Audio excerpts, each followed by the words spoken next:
सोचिए, अगर एक जवान फौजी लीडर बिना किसी सुपर पावर की मदद के फ्रांस जैसे ताकतवर मुल्क को अपने मुल्क से निकाल दे, आईएमएफ जैसे आलमगीर इकोनॉमिक सिस्टम को ठुकरा दे और अपने मुल्क का सोना, यूरेनियम और जमीन अपने लोगों के हवाले कर दे, तो क्या होगा? आज आप सुनने जा रहे हैं उस जवान का वाकया जिसका नाम है इब्राहिम ट्राओरे। और ये सिर्फ बर्कीना फासो की कहानी नहीं, ये पूरे अफ्रीका का जगता हुआ इंतकाम है। हमारी वीडियो में एक बार फिर खुशामदीद।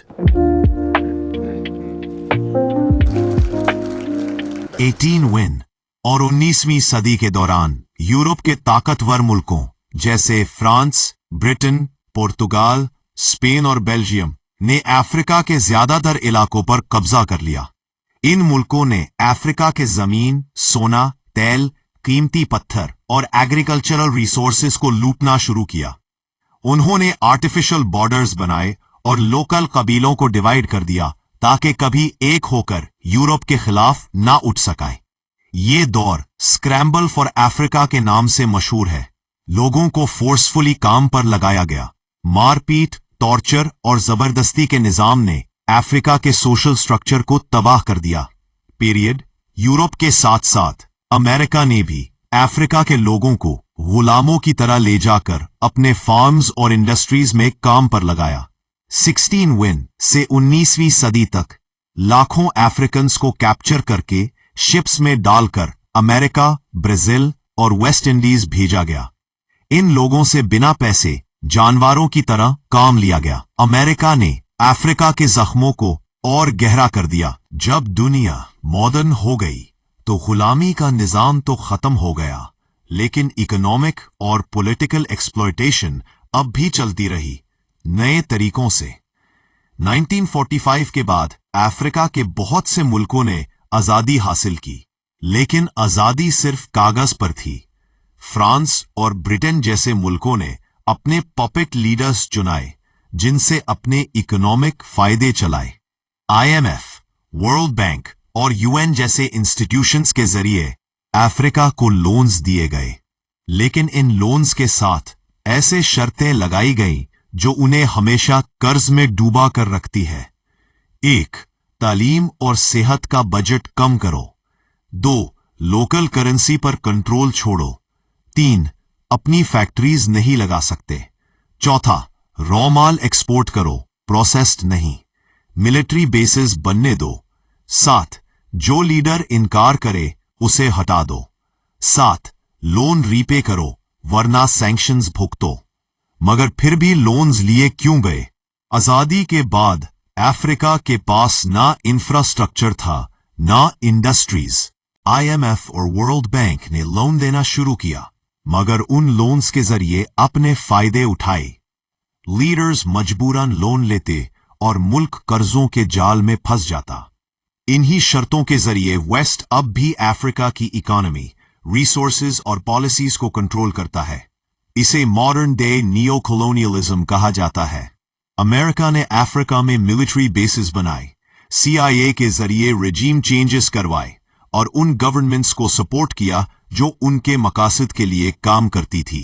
जो लीडर्स आजादी की बात करते उन्हें असैसिनेट कर दिया जाता या डिस्टेबलाइज किया जाता। लिबिया के मुअम्मर गद्दाफी इसकी मिसाल है। अमेरिका और यूरोप अफ्रीका में डेमोक्रेसी के नाम पर अपना कंट्रोल बरकरार रखते हैं, और अगर कोई लीडर उनके खिलाफ जाए तो उसे टेररिस्ट या डिक्टेटर कहकर हटा दिया जाता है। 2022 में बर्कीना फासो नाम के छोटे से अफ्रीकन मुल्क में एक नया चेहरा सामने आता है, इब्राहिम ट्राओरे। यह सिर्फ 35 साल का एक फौज का कैप्टन था जिसने एक मिलिट्री कूप के जरिए करप्ट हुकूमत को हटा दिया। उसने आते ही वेस्ट के खिलाफ बोल्ड स्टेटमेंट्स देना शुरू किए। उसने कहा, हम अपनी जमीन, अपने लोगों और अपने रिसोर्सेज पर खुद हक रखते हैं। अब अफ्रीका किसी का गुलाम नहीं बनाएगा। ये लफ्ज सिर्फ जुमले नहीं बल्कि एक नया सोच था, एक आजादी का पैगाम जो पूरा अफ्रीका महसूस कर रहा था। इब्राहिम ट्राओरे ने फ्रांस के मिलिट्री बेसिस को निकाल दिया, उनकी आर्मी से ताल्लुक खत्म किया और रशिया से न्यू सिक्योरिटी और इकोनॉमिक टाइज बनाई। उसने गोल्ड और माइनिंग कंपनीज के कॉन्ट्रैक्ट्स वापस लिए ताकि उनका फायदा फॉरेन कंपनीज नहीं बल्कि बुर्किना फासो के लोग उठाए। उसने लोकल इंडस्ट्रीज जैसे टोमेटो प्रोसेसिंग प्लांट और गोल्ड रिफाइनरी शुरू करवाएं ताकि अपनी इकोनॉमी खुद पर खड़ी हो। इब्राहिम ने यूथ को हथियार दिया, उनको ट्रेनिंग दी और कहा कि अब अपने मुल्क की हिफाजत खुद करो, किसी फॉरेन आर्मी की जरूरत नहीं। जब इब्राहिम ट्राओरे ने फ्रांस को निकाला, आईएमएफ के कर्ज ठुकराए और अपने रिसोर्सेज पे कब्जा किया, तो यूरोप और अमेरिका ने सीधा फौज नहीं भेजी लेकिन एक सॉफ्ट वॉर शुरू कर दी। सबसे पहले उस पर नॉन डेमोक्रेटिक होने का इल्जाम लगा ताकि उसकी हुकूमत को बदनाम किया जा सके। फिर आईएमएफ और वर्ल्ड बैंक ने उसके मुल्क के फंड्स रोक दिए और यूरोपियन एड प्रोग्राम्स सस्पेंड कर दिए ताकि इब्राहिम को दबाव में लाया जा सके। इकोवास जैसे रीजनल ग्रुप्स ने भी सैंक्शंस लगा दिए और मिलिट्री एक्शन की धमकी दी। साथ ही वेस्टर्न मीडिया ने उसे एक्सट्रीमिस्ट और डिक्टेटर कहकर उसका इमेज खराब करने की कोशिश की, मगर इब्राहिम ने सब कुछ बर्दाश्त किया और दुनिया को दिखाया कि एक जवान लीडर भी सुपर पावर्स के खिलाफ खड़ा हो सकता है। आज के वक्त अफ्रीका एक इंतहाई नाजुक मोड़ पर खड़ा है।